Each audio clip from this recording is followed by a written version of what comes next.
selected for the CTE, for the CTE colloquy on anti-racist pedagogies. So I'm going to be talking about Asao B. Inoue book, and also about Joe Feldman grading for equity. We discussed that before in the colloquy. And then I stand by Bell Hooks' teaching trilogy, Teaching to Transgress, Teaching Critical Thinking, and Teaching Community. Those are kind of like my core values behind this. And then if you're curious, you also can look up Nicholas Hagen-Fox. He has two super interesting articles called More Than a Slogan and Teaching is Not Activism, on radical teaching or something like that. I have the PDF, so if you're curious, just let me know and I can share it with you. So some references and background, and then some practices. As you know, all this comes back from that amazing workshop we have with Dr. Uju Anias in December 2019. Then we did like kind of like a follow-up in 2020. Then we have some presentations on DEI. Then a presentation that really spoke to me was the presentation by Dr. Randolph on the 6th annual workshop for language teachers. I'm still thinking about the presentation every time I want to define or design something for my class. Then, as I already told you, the CTE colloquy, and currently we are teaching the dialogues on diversity, for better or for worse, 4 times a week. And this also informs my practices and my thinking about all this. So I guess, and this was a suggestion by Charla, who is one of my interlocutors, the first thing we need to do is what DEI has to do with assessment. And I would say everything. First of all, our students are as diverse as they come, but we too are diverse. And I know that we do not usually think our practices, and especially our assessment practices, we try to think them as egalitarian and equal, but that not always translates into equitable practices.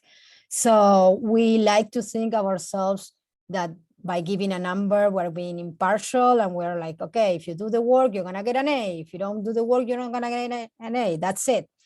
And sometimes we like to think that, and yeah, I'm guilty of that too. Also, we don't have the time to think it in another way. We're gonna talk about that, but that doesn't always translate into equitable practices that will benefit us as professionals and our students too. So the first reference I'm gonna work with is Asao Inoue books, and he talks about assessment ecologies, and I really like the concept of ecology. Why? Because he says that whatever he does in class, every class is an ecology, as in a complex system. And I think we all have been there, that we teach the same class, same lesson plan, but at different times of the day, and it's a different group, or a different amount of students, and it's a different group, or it's a different year. That class is never the same. So I really like this concept to start thinking about it, like how ecology, if we think the class as an ecology, as a complex system of many parts working together at the same time and moving from one class to the other, we can also keep ourselves in check and say, okay, what is it needed in this particular ecology right now? So Asao, his book is called Anti-Racist Writing Assessment Ecologies. And it's about writing and teaching writing in English, but I think this is super also connected to us because we are teaching a language, and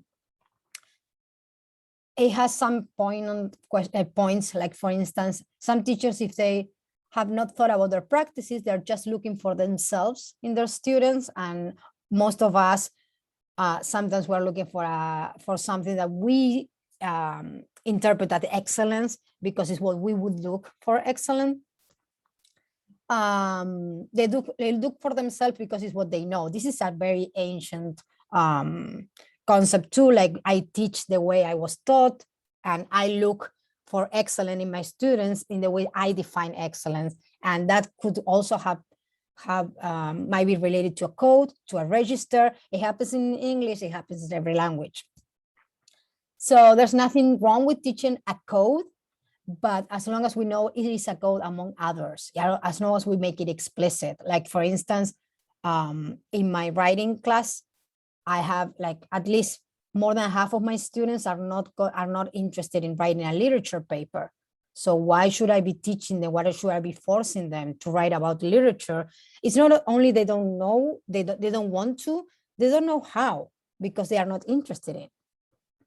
So this is what I think, like, oh, this would look different in different ways. So he proposes labor, the concept of labor in the classroom, rather than assimilation to a hegemonic code. So he proposed also to come up with labor-based contract. It's more about the grade we agree upon based on the labor you do towards that grade, and not like this is excellent in this code, but you're writing in another code, so it's not going to be excellent. So his point is also about negotiation of practices of assessment, and also with this notion of ecology, that this is not a negotiation, that maybe this needs to be reevaluated and reviewed every now and then. The other reference that I want you to show today is Grading for Equity by Joe Feldman. And one of the things that really spoke to me from this book is when he says that we are inheriting grading structures that date back to Industrial Revolution. We weren't even alive back then. And we had different ideas back then about what schools were for and what learning should look like. And if you look back in history, basically school was meant for teaching kids physically to be quiet and be in place so they can be workers in the future. So we are far away from that. And also, this is the other caveat with Joe Feldman. He's talking about high school and middle school, but I think there's some points that we can also come across. What he's against is that the final grade should be an average of everything you have been doing during the semester. So one of his arguments, one of his points is that when you average a student's performance, you're actually perpetuating those disparities that occurred before that student came into the class. What does it mean? It means that, and this also comes, we have found this on our language classes when we compare people who have been placed by the placement test versus the people who have been taking classes at Click. The ones who have been taking classes at Click before, they know certain ecologies that the others don't. And the other thing is, in his case, what he's saying is like maybe a student comes to your class, but during the summer, he had parents who were able to pay a tutor for math, for instance. So this student is doing better than everybody else, or if it is an ecology of movable parts that everybody, there's some students who have the money and the time and the energy to do that, they're gonna do well in your class, versus students who didn't have those things available, and they go to your class to incorporate them, but then that ship has already sailed. That happened to me at Rice. I'm gonna share a personal experience. When I was learning French, when you take a quiz on Canvas lets you know your grade and also how you are positioned between the rest of the students. I had classmates, Rice undergrads, that they were having consistently 100, 100, 100 since the quiz 1. So it's really interesting because for me, I'm an adult and I'm taking this class for fun, so I don't care. But I was like, whoa, how are you learning if you're not making mistakes from day one? And are we expecting that from our students? So if you are learning and if you didn't do so well at the beginning of the class because you are learning, and we bring that into the average for a final grade, are we being fair of the process? So that's one of the things that made me think about. The other thing, he's against grading behavior because, again, and kind of like related to the other book, sometimes when we look for behaviors, we are expecting the behaviors we think are appropriate or we think are equitable with, are related with what we think as excellence. So he says something that I really like, that teachers interpret student behaviors through a culturally specific lens. You know how that spoke to me. And so the traditional system of grading, especially like translating performance into numbers, that's what he's talking about, or letters for that matter, is weighted against historically underserved and more vulnerable populations. And this matters because in his case, when he's talking about high school or middle school, this is gonna let you apply for different universities or not. And here at Rice, it's also mark the difference between a mental breakdown or not. We know our students, or it's gonna mark the difference which grad school you can apply or which fellowships you can apply. So I think it's something that we need to take into account, at least to start thinking about reviewing these practices. So how do I do this? Okay, I have some ideas, some practical ideas that are applied for the foreign language classroom, of course, but these are some things that they came up with, and I kind of like modify. And I think I haven't implemented all of this. I made the disclaimer, but some of them are already implemented, and some of them I'm going to implement next semester and see. I will come back with another forum and tell you what happened. So, for instance, setting deadlines based on quantity and not dates itself, because sometimes things happen. For instance, in Spanish, we make them do conversations with language consultants. So maybe I know there's a progression, but maybe we can say, okay, by the end of the semester, you need to have had 4 conversations. When you have them, if that's not tied to what we see in the class, I mean, they're not going to have the four of them back to back. That's the other thing. And that's one of the things that Feldman also says when people give him feedback, like for instance, not grading participation or not grading homework. I'm gonna get into that in a second. They say, well, but students are not gonna do it. No, students are gonna relax and are gonna value that you give them the opportunity. Maybe not all the students, and we're gonna discuss that in a minute, but most of them, when you lead by example and you lead by openness, most of them take the opportunity. So this is one from Feldman, make the reasoning behind assignments explicit, and he talks a lot about homework, and I really like that he talks about homework through metaphors of sports, like homework is you training, or also video games, but I'm too old to understand that. So homework is you training for the exam or for a final project or for whatever. So we can erase grading on those homeworks. I mean, I can tell you what you did wrong, but I will take into account that you are training, you are learning, you're supposed to make mistakes. So when you go train you're on a team and you go train for a game, training is the moment where you can make mistakes and when somebody can give you feedback and say, hey, maybe you should kick the ball that way or something like that. Encourage communication and asking for extensions. I cannot stress how paramount this is. I'm a first generation graduate. I have never asked for an extension in my life because I didn't know that was possible. I went through grad school, I went through a master's and a PhD. I had never turned in anything late. And I have never asked for an extension. And then I had a classmate who was doing anything but asking for extension. And I was like, oh, she must be doing so bad. No, she was getting the same grades I was.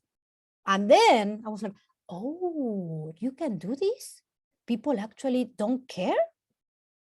Too late. But that taught me that if I don't know about this, many people might not know either.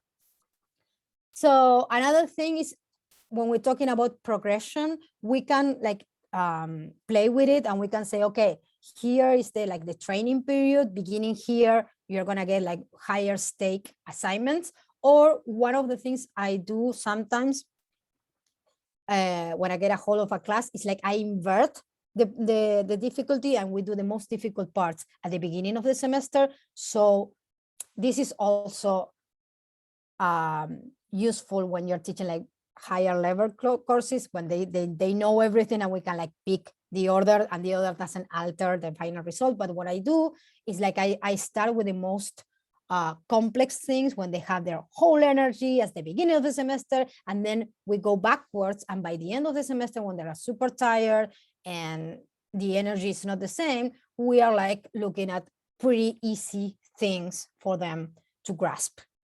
So in that case, I mean, the ones who teach Spanish will understand me. I can give myself the luxury to devote a whole month to talk about the subjunctive, which is something that you usually get to by the end of the semester, rushed. And I mean, I've been teaching for decades, so it's usually that. It's like you start with the present, adjective, whatever, but when you get to like hypothetical clauses, subjunctive or whatnot, you have to do like all of that in 3 weeks. And no wonder then they're confused, because subjunctive is like a concept that they have to think about too, because it's not that usual in English. Then this is something I'm definitely implementing the next semester, because one thing is to encourage communication, but another thing is to force sharing.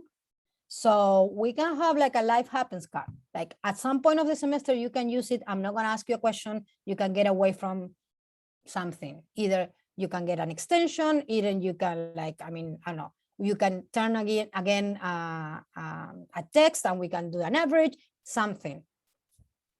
No questions asked, but of course you can only use it once. So be mindful.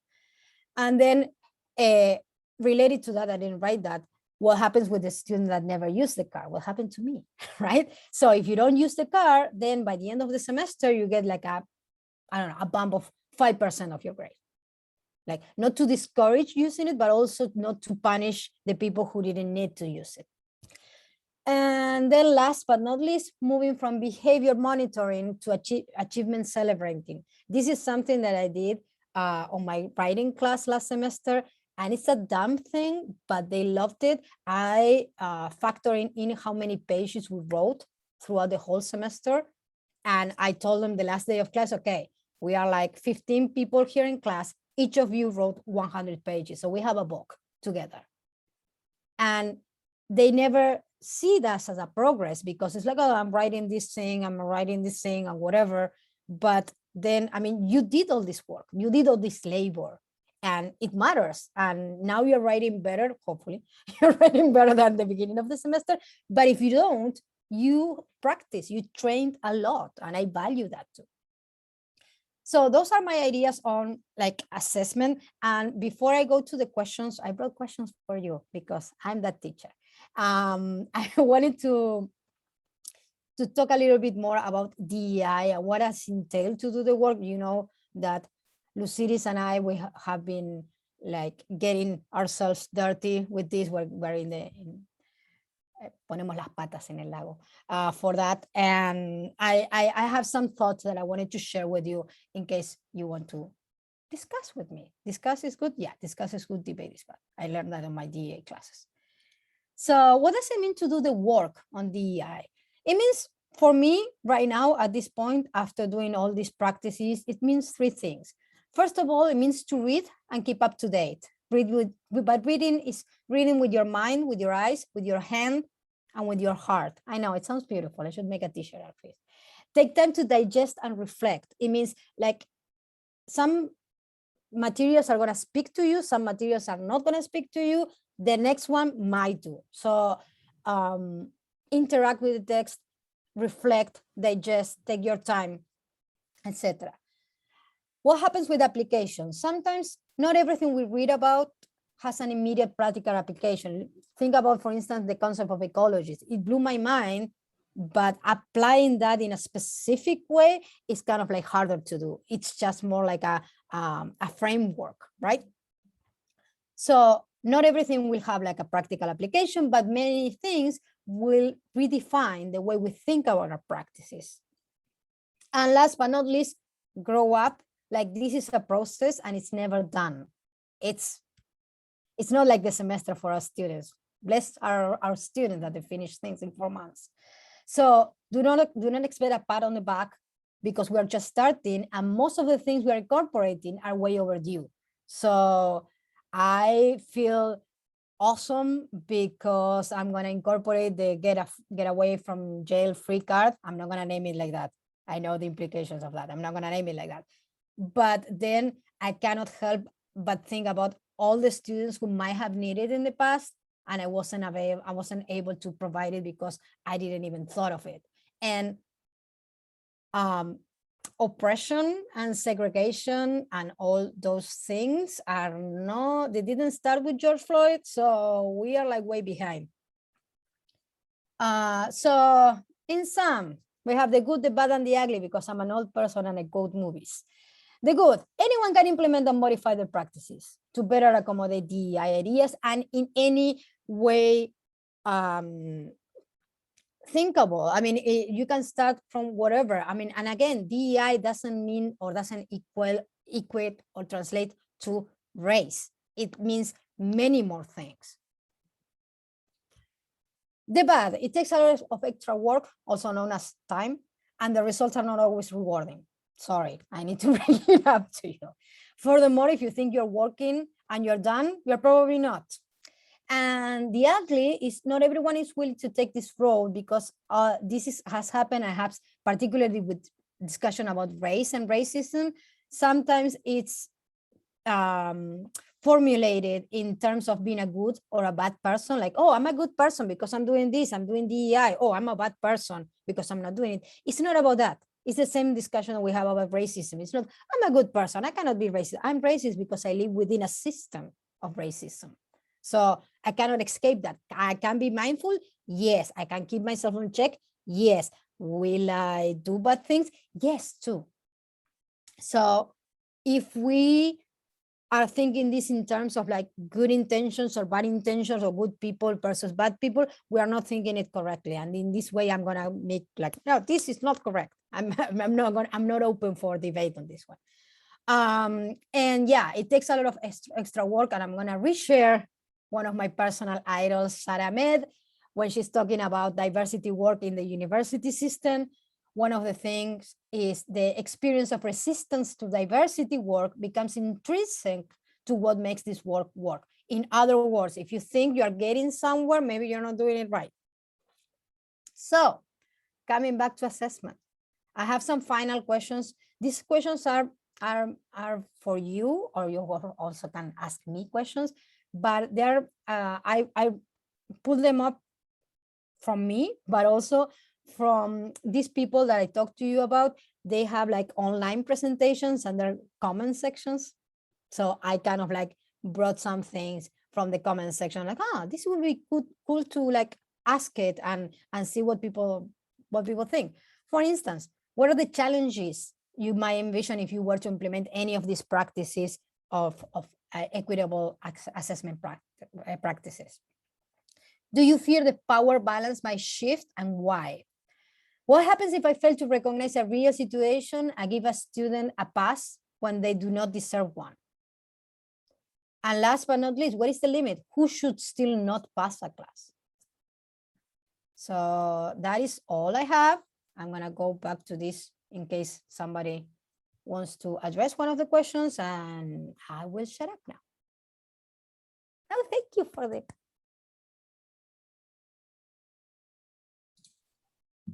I have a question or just a thought. I totally agree with you. And I've been kind of slowly incorporating a lot of these techniques into my class, especially since COVID has just been, it's just so hard to,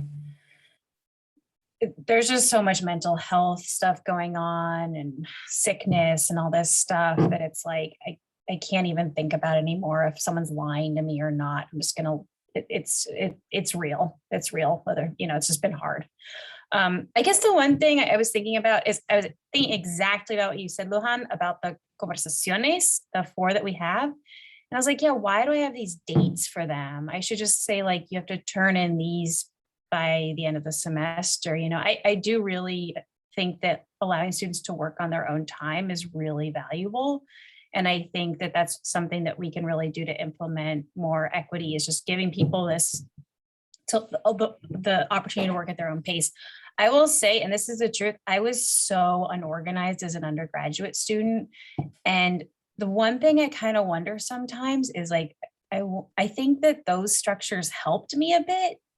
And so I don't know if it's a fine line. Like, I think that, yes, I'm just thinking of and I agree with you in a lot of ways too, that you can't just like apply yourself to these situations. But I just was such an unorganized mess as an undergrad. And these are not Rice students. Our Rice students tend to be really organized, but I needed someone to be like, you have to do this, you have to do this, you have to do this. And that structure did personally help me. And I'm also thinking about this with kind of the attendance policy, where I haven't been, I'm not taking attendance in Spanish anymore, but I almost feel like for me as an undergrad, having that attendance policy would have made me go. Maybe would have helped me. But it's just something that's so interesting to think about. And I really don't know if there's, I think in the end, it is so nice to just let people like work the way they work best. I don't think it's one or the other. Okay, I don't think like, hey, everything goes, or no, you have to like. So I think, yeah, and I totally agree with you. Some people need more structured things. Yeah. So I think we can also work to a healthy middle, but always keeping into account if somebody needs that, they can access to it. So sorry, I have many hands. Look at that. Yeah. I don't know if it's Aymara or Thais because it's kind of like a pair. I love that.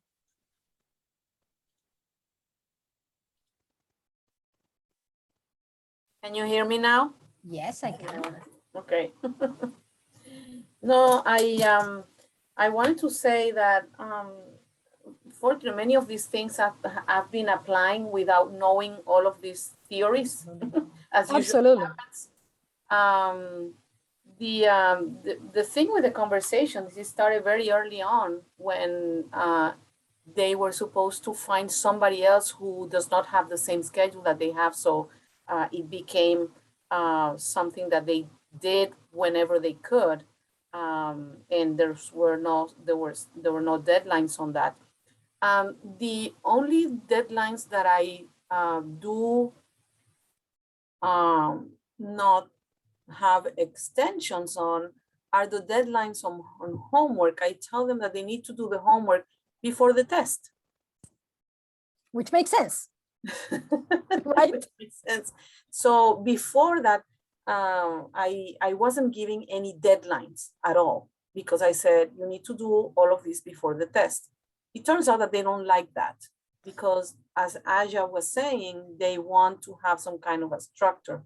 So what I do now is I give them the dates, but I don't count them.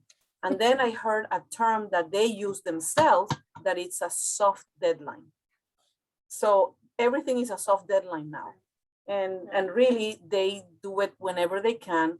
Yes, there's things that need to be done before the test. And other than that, I mean, just come take the test on the day of the test, unless you have an excuse. I would appreciate if you take the test. On the day of the test. Yeah. But then again, it's really flexible. And I think mainly the reason is because the students here are students that are very productive. And yes, maybe some of them rely on the calendar to do things, and they do, because sometimes when things don't appear in the calendar, they tell you. And they say that they don't plan for it unless it's in the calendar. So I learned to do that. And now, is there a shift in a power balance? I don't think so. I haven't seen it. So I don't know where this might stem from, or maybe it will be something that as instructors you feel, because you are, if you start doing these things, you go into unknown territory and you start feeling like maybe this is not going, I'm not going to be the all-knowing, all-powerful person in the class. I don't know, but so far it hasn't happened. But other than, you know, approaching this as soft deadlines, which is what I do, I think it all works out in the end. Two things regarding that. First of all, the concept of ecology becomes super handy in that way, because yeah, every group is different, and some groups likes to have their calendar and not deviate from that in the minimum. And Aymara, you have been with me at many of the city events, and you have heard this. some variations of this, like, oh, but if I'm too nice to my students will not respect me, or something like that. So yeah, I mean, and I see, I mean, one of the things I want to like make another t-shirt. I think at Click, we go by a pedagogy of care. And I think we do care about our students, which is not the norm in all rice. And that's why many things are familiar. I'm like, yeah, I do this already. And yeah, and of course, and I know most of us are like switching and changing and adapting every day, because we think about ecologies without even having the word ecology, or about progression without even naming it. So yeah, thank you, Charla. I feel like I'm in a class. Hey, thanks. Well, so I actually wrote down several things that I wanted to talk about. And I see that some of it's already been addressed in the chat.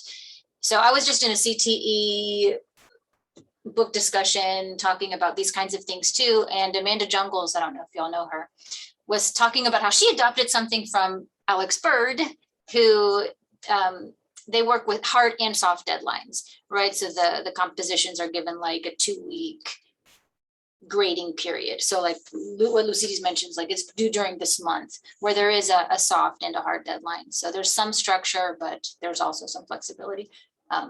That's what I raised my hand to say, but everyone already talked about that.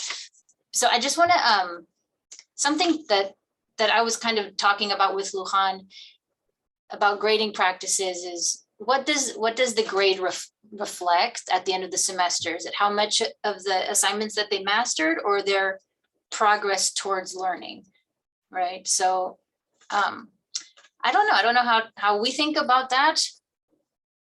And I don't know how my grading practices reflect progress over the semester. It's kind of frustrating. I don't know if anyone has comments about that. I'm gonna put my hand down. I need to leave in just a second. So if you discover something amazing and I'm not here, please write about it to me. Okay. Fatima? Luciers, did you want to address Charla? Because I just had a general. Yeah, go ahead then, go ahead. Thank you, Fatima. Yeah, as I was listening to Lujan, Charla, that came to mind, especially because now I realize I should have asked you to join Charla, because you come from an institution where there was no grading, which I find fascinating. And hearing Lujan speak makes me think of what if I should be giving such weight to those first few things that they do when they're not only learning the material, but many of them are learning how to behave in the university setting if they're first-gen students. So I'm thinking of things like when people say, I'll drop the 2 lowest scores and things of that nature. Can we lean towards, you should get an A if you started off getting 70s and then you increased by 10 points. That shouldn't average out to a B. You should get an A, because look at that amazing progress. You started the semester getting a 70 on your quizzes, and now that progress should be a plus. It shouldn't be like, oh man, those first few weeks is going to bring my grade down, right? I don't know quite how that would look, but between what I know about where you were before, Charla, about sort of the narratives that you would create for folks because there was no grades, and what Lujan is proposing here, I'm wondering how to pay tribute more to growth than were they ahead of the game and were able to get 90s in those first few quizzes, right? I want to honor that growth, because that to me is the most interesting thing. When my student can do that, I don't want that first beginning to harm them. So this is my non-answer, because I'm thinking this is where we might be getting some answers going in that direction. I'm going to respond to that, and then we go to Fatima. Yeah, I know, sorry. Joe Feldman, actually, I think he was interviewed for a podcast. I will send you the link. And he says that, and he also says, what if you start the class and then in the middle of the semester, something terrible happened to you? And you want to recover from that, but you like, I don't know, you missed the midterm, or you did bad on the midterm. You didn't miss it, you did bad because something else was happening, but you keep learning and you keep working towards, laboring towards a good grade. We should be able to have a justification to tweak the numbers or whatever, not tweak the numbers, that sounds like illegal. To say, okay, it doesn't matter where you started, and if you get by, you know, those learning goals by the end of the class, student, we should like focusing on that. We should be focusing on that. Sorry. Yes, Fatima, dear. Finally, man. I know. I was just trying to silence you, hoping that you will like say, never mind. Oh no, I have more things now suddenly. Thanks, Lujan. You really got me thinking. So I just kind of basically want to give a comment to one of your final questions. What am I envisioning a challenge perhaps to be? And it's really what you said, is kind of questioning my own behavior. What do I deem assessment worthy, right? What you said, we teach how we were taught. I think we assess how we were assessed. For me in grad school, that was so traditional. And assessment for me, I have to confess, is always the ugly thing of teaching. I don't like it so much. I'd rather, be creative in my lesson plans and all that, but oh no, right? We do need to assess. So a big take home for me of this presentation, and I'm just, my head is buzzing, it's great, is really just assessing my own beliefs as far as assessment is concerned. And there are so many things you can do, and every semester I feel I'm finding new things, working suddenly with portfolios and things like that. So that's been a lot of fun. And the second comment I wanted to make, and I'll be really quick, you mentioned earlier clearly explaining and defining to our students why we do what. And this has been a great lesson also that Katharina and I have experienced. Kind of in our first year or two, we had a lot of pushback about the choice of textbook and, speaking quizzes, and we're using a German textbook. So students were like, why is there no English in the textbook? And ba, ba, ba, ba, ba, ba, You both get very particular students. But it's also our RISE clientele, right? They want to know, like, why do you do this? Why do you do that? And after, I think, our first year, we dedicated an entire page in our syllabus explaining to our students why we do what we do, that we're professionals. Yes, we do kind of have to state that sometimes, that we really thought carefully about our assessment methods, textbook choices, different assignments. And honestly, ever since then, not a word. I think our students really like that when we can explain why we do what we do. I think they really like that. Thank you. Absolutely. And if you don't make it explicit, it doesn't, like, for instance, where are we? Week 10. Today I opened Zoom because some of my students weren't able to join because of the storm. I teach very early, blah. So you know that here there are my honorifics, she, her, hers, doctor. A student in the classroom like, wait, you're a doctor? It says on the syllabus. But it's week 10 and he didn't know, right? So not that I'm gonna make explicit what my dissertation is on, because I don't want them to take a siesta as a cultural event, but it kind of like talks into that. Like, if one make it explicit, they're not gonna assume.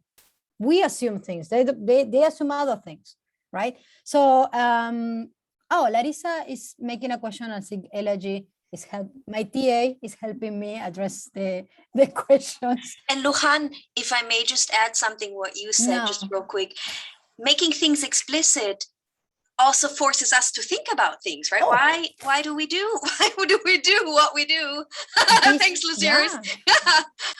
This week with my students, we are looking at, well, no, I'm not gonna have the name, pyramids, right? And pyramids of different things. I mean, cognitive dissonance, blah. But there's a pyramid of learning, and it says students get like 10% of what the teacher says, and on the base of it, wherever you learn, I mean, this is not new. You learn by experiential learning, by explaining someone what you, and that goes back, that goes both ways. So yeah. Can I add to the explicit conversation? So Explicitly? yes, Or- okay. explicitly, not in a metaphoric dance. So we still have a lot of, grammar present in a lot of our courses. And understanding that there is this elitist history as far as the type of Spanish and the type of variety that everybody has in their books. And so one thing I've started to do is to really make it clear to students, like this very formal, considered, fancy way of speaking, would we do that with our friends over text, right?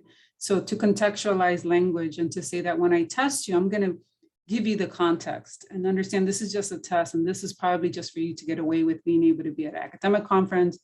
But with your friends, there's a different code, because when we present the standard variety as a variety, that that's not true when they are with peers, when they are in formal situations. So being very transparent about the game is really beneficial, because I can imagine my students, and a lot of my international students land in Houston and start speaking a very formal British English. And as you see them be here semester after semester, you see them develop the ability to code switch, right? So being transparent about code switching and what we're doing, and not just selling the standard as the standard, but selling it as a code within many others, it allows students to feel empowered to choose, right? And how they'll speak to a friend, and how they will speak to, in my case, a fellow doctor, et cetera.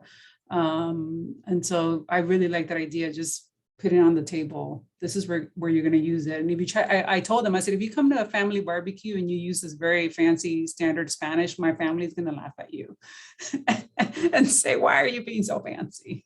Well, I will get offended. I have this student who treats me usted. And for me as an Argentinian, we're very informal in our addressing things. And in my generation, so much, like, what are you saying? You're treating me with respect. Does it mean that I'm that old? That's what an Argentinian of my generation, I mean, multicultural things, but yeah, code switch. I mean, the concept of code into a foreign language. That's why the first book spoke to me in that way. Of course, I read it because I'm teaching a writing class, but it's not only about writing. I mean, it shows better in writing because you have something there. But I was like, yeah, we need to be explicit about that. Look at all of you talking. You're all gonna get an A.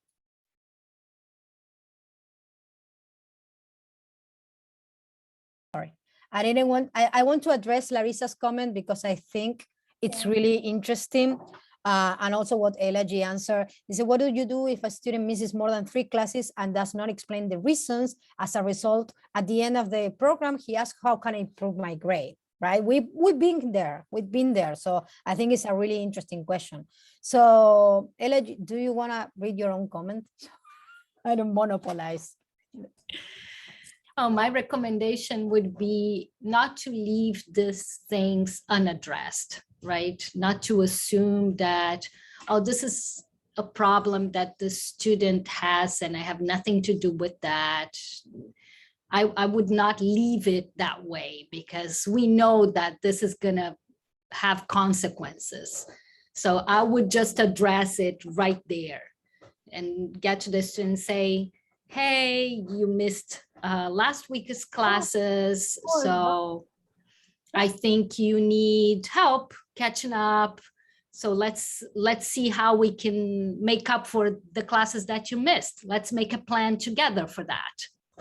And it doesn't need to be like asking a question about what happened to you that you missed 3 classes. No, it can be in a very proactive way, in a sense that you are offering your help, you are offering to sit down with the student and make a plan for makeup. So if you address it right there, if the student comes up with the question at the end of the semester about how can I get a better grade, this is no longer about the 3 missing classes. This is about any student being able to come up to you and ask, how can I improve my grade? Is there any way for me to improve my grade? So you can kind of separate the 2 things and answer the end of the semester question without having to take into account the 3 missing classes, which is a confounding factor when you think about answering that question in that moment.